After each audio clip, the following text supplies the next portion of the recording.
It is a read-only memory. It is called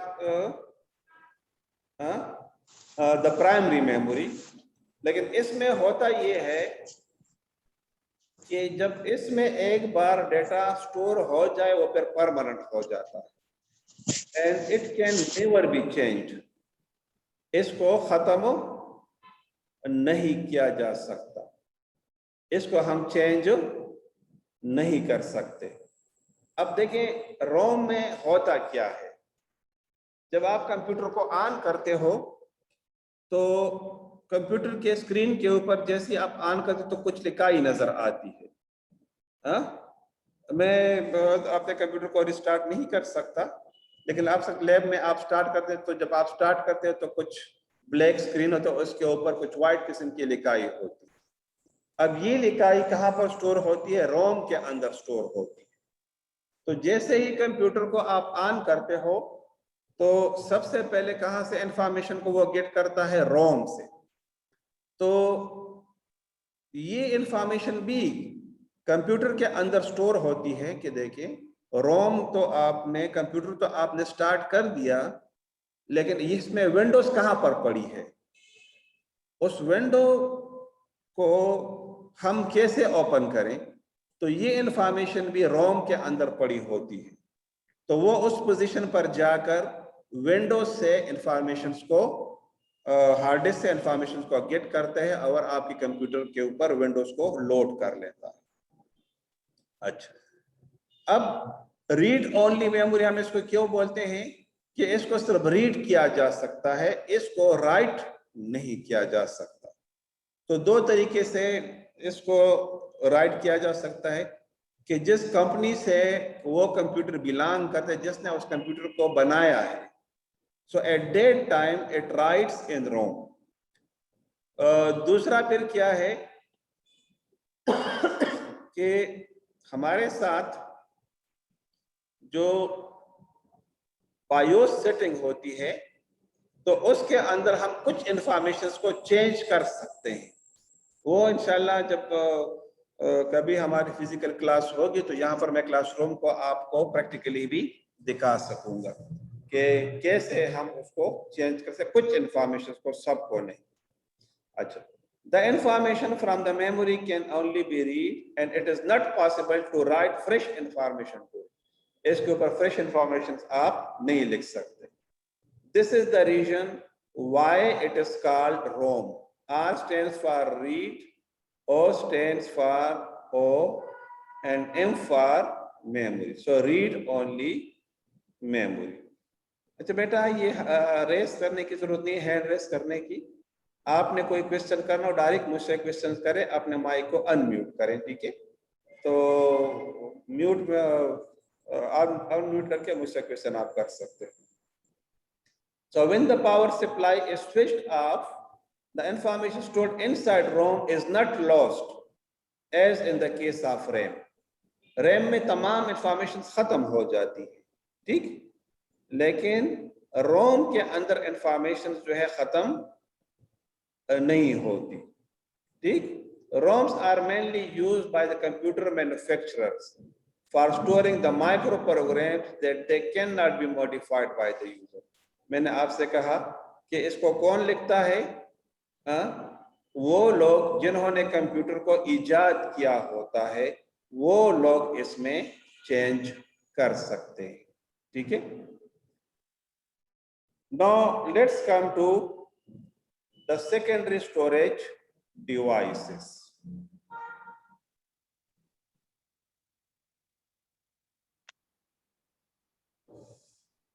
अब मैंने आपसे कहा कि दो तरह की मेमोरीज है. One is called the primary memory, the other one is called the secondary memory. तो प्राइमरी मेमोरी मैंने ये कहा था कि इट इज वोलेटाइल, जबकि सेकेंडरी मेमोरी क्या है? It is non volatile. Primary memory जैसे ही लाइट खत्म हो जाती है तो उसके कंटेंट्स खत्म हो जाते हैं. सेकेंडरी मेमोरी जो है इसके कंटेंट्स मौजूद रहते हैं. अब प्राइमरी मेमोरी के दो टाइप्स है, one is called RAM and other one is रोम.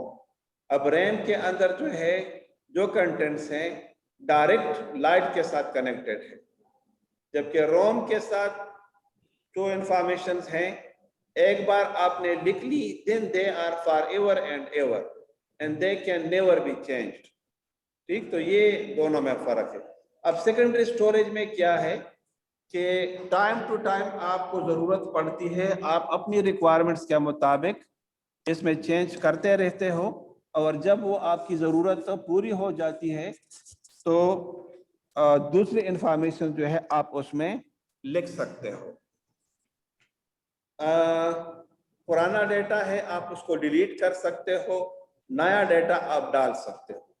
अगर पुरानी एक फाइल है उसमें कुछ मामूली चेंज आपने करना है तो मामूली चेंज भी कर सकते हो, आप उसको कंप्लीटली चेंज करना चाहते हैं तो आप उसको कंप्लीटली भी चेंज कर सकते हो। अच्छा, now let's have the secondary storage devices. So this section of the memory is also referred to as backup storage. मैं इसको समझाऊंगा कि क्यों हम इसको बैकअप स्टोरेज बोलते हैं। Because it is used to store large volume of data on a permanent basis, which can be partially transferred to the primary storage and when required for processing. ये बात मैंने पहले भी आपसे की कि देखें ये कंप्यूटर के ऊपर जितनी भी चीजें आपको नजर आ रही है मेरे डेस्कटॉप के ऊपर, ये कहां पर स्टोर हैं? सेकेंडरी स्टोरेज में। अब सेकेंडरी स्टोरेज से लोड होकर आपके रैम में आ गई है ताकि आपको नजर आ जाए। अच्छा, अब देखिए मैं आपको ये मैंने ओपन कर दिया, ये क्या है? Secondary storage information contents. अब ये इसको मैंने मैनेज किया है, डिफरेंट डिस्क्स में डिवाइड किया हुआ है।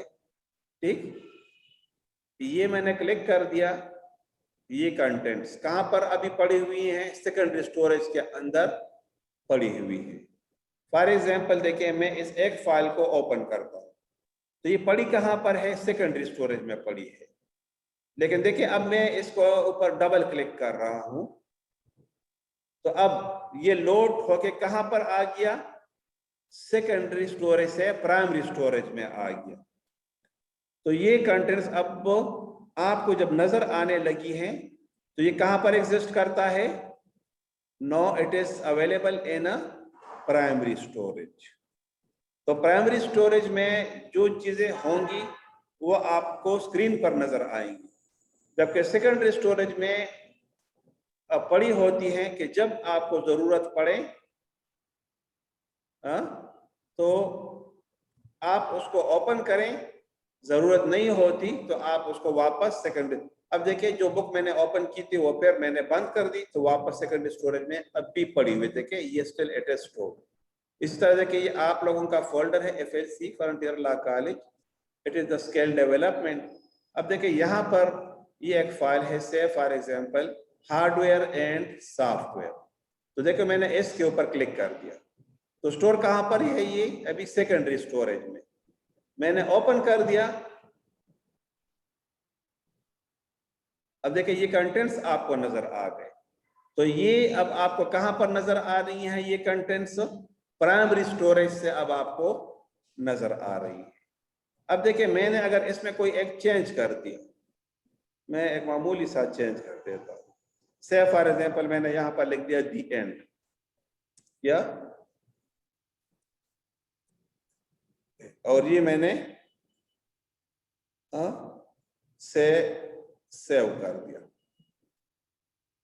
अच्छा, सेव अभी नहीं किया तो ये बाकी तो प्राइमरी और सेकेंडरी दोनों पर पड़ा हुआ है, लेकिन ये जो डी एंड लफ्ज मैंने लिखा ये सिर्फ प्राइमरी स्टोरेज में पड़ा हुआ है। तो अगर मैंने इसको क्लोज कर दिया, देखिए डोंट सेव, और मैं इसको दोबारा ओपन कर देता हूं तो बाकी सारे कंटेंट्स अवेलेबल होंगे, लेकिन ये जो लफ्ज मैंने लिखा है देखिए ये मौजूद नहीं होगा, देखिए नहीं है। तो देखिए मैं इसको दोबारा सेव करता हूं,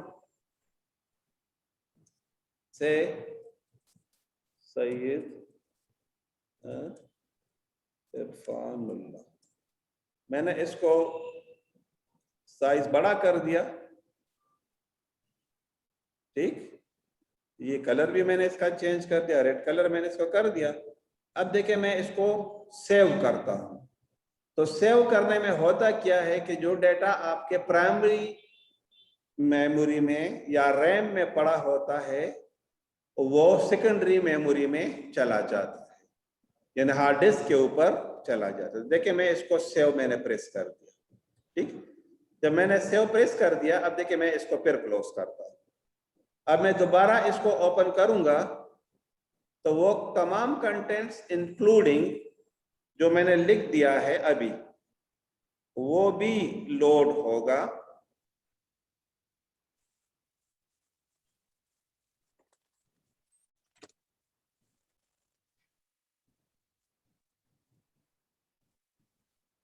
सही दफा। अच्छा, मेरे बात की या मेरे लेक्चर की समझ आ रही है कि नहीं? किसी ने कोई क्वेश्चन करना हो? यस सर, आ रही है। अच्छा, कोई भी क्वेश्चन हो बेटा तो आप मुझसे पूछ सकते हो, ठीक है। माइक को अनम्यूट करके बेशक आप मुझसे क्वेश्चन कर सकते हो। अच्छा, नाउ लेट्स प्रोसीड। इसको मैं बंद कर देता हूं, ठीक है।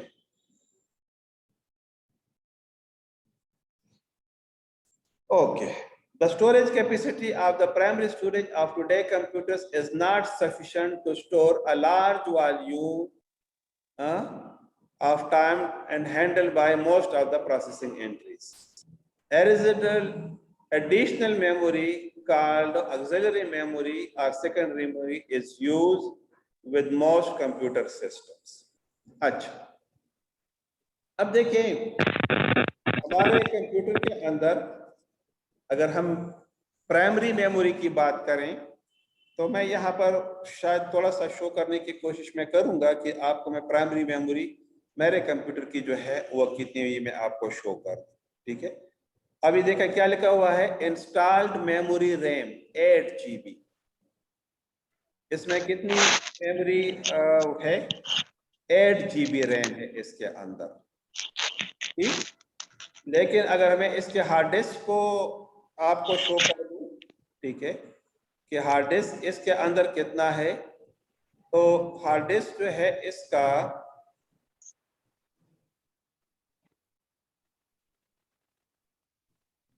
ये हार्ड डिस्क आप देख लें, इसका साइज है 50 GB। देख रहे हैं, आपको नजर आ रहे हैं ना, 50 GB।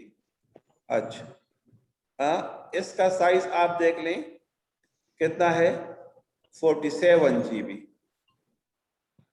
इसका साइज आप देख लें है 68 GB। तो टोटल 256 GB जो है आपके पास ये हार्ड डिस्क मेरे पास अवेलेबल है, 256, जबकि रैम कितनी है, 8 GB है। अच्छा, अब देखिए क्वेश्चन को थोड़ा सा ट्विस्ट करके आप पूछते हैं कि सेकेंडरी मेमोरी क्यों ज्यादा है और प्राइमरी मेमोरी क्यों ज्यादा है।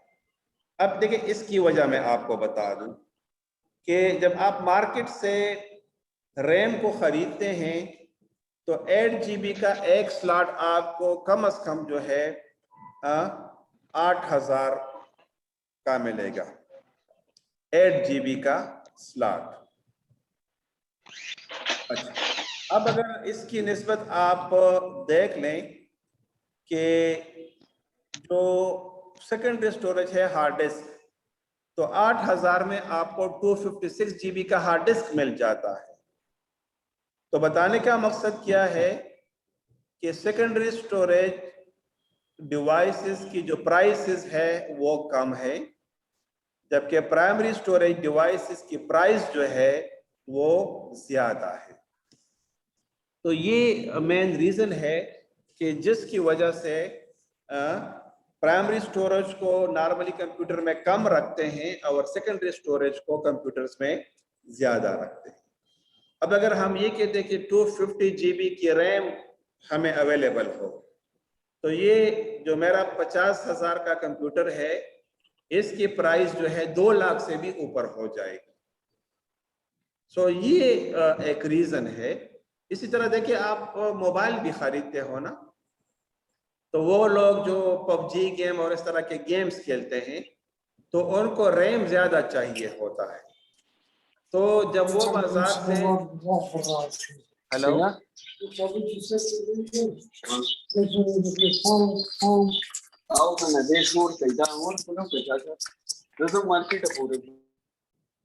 अच्छा, तो अगर आप, जी क्या बात है जी शोएब,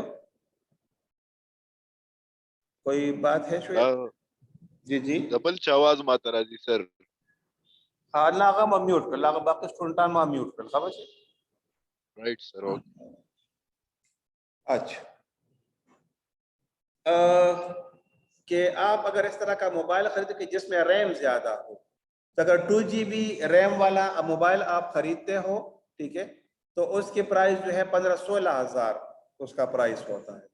लेकिन अगर आप 8 GB रैम वाला मोबाइल आप खरीदते हो तो उसका जो है 45 और 50 हज़ार उसकी प्राइस होती है। तो देखिए, ये बड़ा एक रोल प्ले करता है कि आप जो है प्राइमरी मेमोरी अगर आप ज्यादा चाहते हो तो यू विल हैव टू पे। अच्छा, नाउ लेट्स प्रोसीड। अच्छा, अब क्योंकि हमारे पास रैम कम है, ठीक है ना, तो कभी हमें फिर एक फाइल को लोड करने के लिए रैम थोड़ा ज्यादा चाहिए होता है, ठीक है।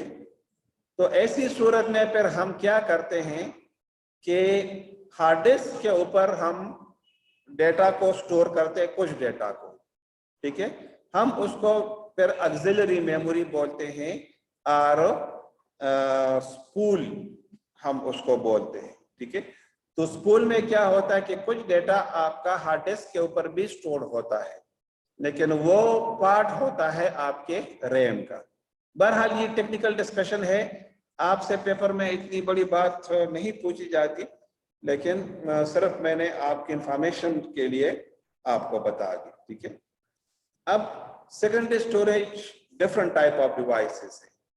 यूएसबी जो आप बाजार से खरीदते हो, ठीक है ना, तो वो भी सेकेंडरी स्टोरेज डिवाइस है। फ्लॉपी डिस्क तो आजकल अब दौर ही खत्म हो गया, ठीक है। That was the secondary. Hard disk जो है आपके कंप्यूटर में जो लगा हुआ होता है, ठीक है, that is the secondary storage device. अच्छा, आपके कंप्यूटर के अंदर जो मेमोरी कार्ड लगा होता है, ठीक है ना, सॉरी, मोबाइल्स के अंदर मेमोरी कार्ड 8 GB का, या 16 GB का, ठीक है, मेमोरी कार्ड, तो that is also the part of the secondary storage device. तो वो भी आपके सेकेंडरी स्टोरेज डिवाइस का हिस्सा होता है, ठीक है। इसके अलावा पुराने जमाने में जो टेप रिकॉर्डर्स होते थे या VCR होते थे, उसकी जो कैसेट होती थी, ठीक है ना, तो उसके भी हम कंप्यूटर के अंदर पर इस्तेमाल करते थे for a huge data storage. लेकिन अब उसका रिवाज, वो टेक्नोलॉजी खत्म हो गई है। तो जिस तरह टेप रिकॉर्डर और VCR में वो टेक्नोलॉजी खत्म हो गई है, इसी तरीके से वो टेक्नोलॉजी कंप्यूटर के अंदर भी खत्म हो गई है, ठीक है। तो वो टेक्नोलॉजी अब इस्तेमाल नहीं होती, ठीक है। I think you are understanding what am I saying? अच्छा, Yes, sir. now let's discuss the hard disk. This is the main storage of this type of the secondary storage. मतलब आज के दौर में जो है सबसे ज्यादा जो कॉमनली यूज्ड डिवाइस है डेटा को परमानेंटली स्टोर करने के लिए, that is the hard disc. तकरीबन हर एक कंप्यूटर के अंदर हार्ड डिस्क जरूर हुआ करता है, ठीक। अच्छा, आपके जो मोबाइल्स हैं, मैं हार्ड डिस्क का रिप्लेसमेंट आपका जो मेमोरी कार्ड है मैं उसको ले लेता हूं, या आपकी जो इंटरनल स्टोरेज है मोबाइल, देखिए आपको पता है ना, मोबाइल के अंदर दो तरह की स्टोरेज होती है, एक्सटर्नल स्टोरेज जो आप मेमोरी कार्ड लगाते हो, और एक होती है इंटरनल स्टोरेज जो कि आपके कंप्यूटर के मेन मेमोरी में स्टोर होता है। तो हम उसको as a replacement of the hard disk कहते हैं इन मोबाइल्स। लेकिन कंप्यूटर्स के अंदर ये एक सेपरेट डिवाइस के तौर पर यूज होता है। अब इसकी जो कैपेसिटी है, डिफरेंट कैपेसिटीज में ये अवेलेबल है 8 GB गीगाबाइट्स, यानी 1 गीगा जो है it is equal to 10 power 9। कितना? 10 पावर 9, यानी का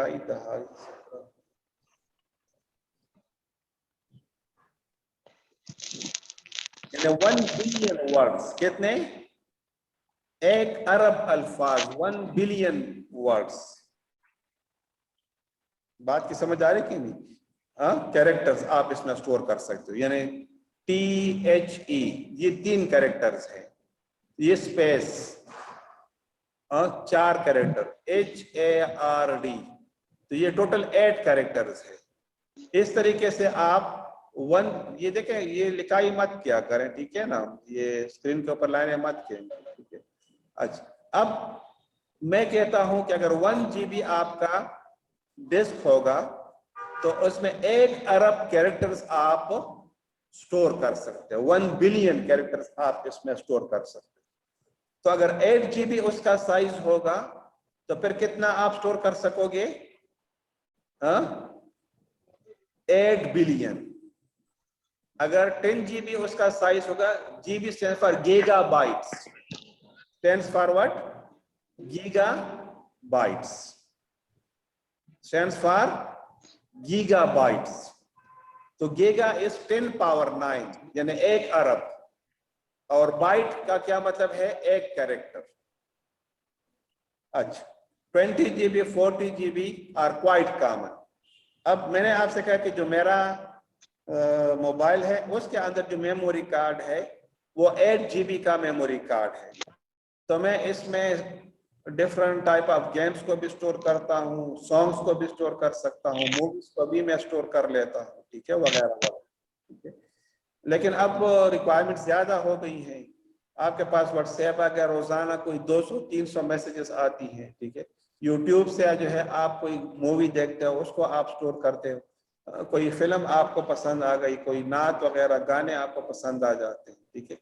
तो 8 GB अगरचे कम है, तो फिर आप उसकी बजाय जरा ज्यादा बड़ा जो है आप इस्तेमाल कर सकते हो, यानी 16 GB का, 28 GB का, 64 GB का आप स्टोर कर सकते हो। अच्छा प्लीज, इस तरह है कि इस क्लास का सेशन क्योंकि 40 मिनट का है तो ये देखिए खत्म होने लगा है, ठीक है। 1 मिनट के बाद ये खत्म होगा, तो ठीक 5 मिनट के बाद मैं दोबारा आपको लिंक सेंड करूंगा इसी ग्रुप में, तो आप इसको रीजॉइन करेंगे। तो मैं आपको इस क्लास का जो सेकंड फेज है वो मैं आपको फिर पढ़ाऊंगा। अंडरस्टैंड? ये देखिए अब खुद ही 1-8 मिनट में ये बंद हो जाएगा, ठीक है। जितनी देर में ये बंद नहीं होता तो हमें इसको कंटिन्यू करता हूँ, ठीक है। तो जो मेरा कंप्यूटर है मैंने आपको यहाँ पर शो कर दिया कि इसमें कितना स्टोर्ड है,